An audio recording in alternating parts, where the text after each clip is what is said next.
सुरतमध्ये मेट्रोचं काम चालू होतं आणि ब्रिज उचलताना म्हणजे ब्रिजवरती क्रेननं एक लोखंडीचा पोल होता, जो लोखंडीची जे एक साचा बनवला तो उचलताना जे क्रेन खाली पडतं ती घटना सोशल मीडियावर व्हायरल झाली। विशेष म्हणजे या सुरतमध्ये मेट्रोचं काम सुरू होतं, ब्रिज उभारण्याचं काम सुरू आहे आणि त्यामध्येच क्रेनचा झालेला हा अपघात पहा।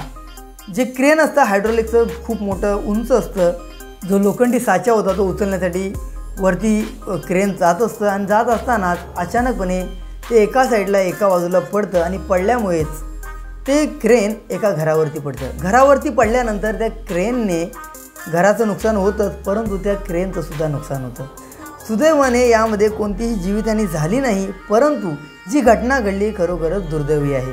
तर अशा घटना घडत राहतात, कारण ज्या पद्धतीने सेफ्टी ज्या पद्धतीने आपण बोलतो ती कुठेतरी वापरलेली पाहायला भेटत नाही, त्यामुळे अशा दिवसेंदिवस घटना घडत आहेत। तर या संपूर्ण घटनेवरती तुमचं काय मत नक्की कमेंट करा आणि जर तुम्ही इथपर्यंत व्हिडिओ पाहिला असेल आणि जर चॅनलवर नवीन असाल तर नक्की सबस्क्राईब करा।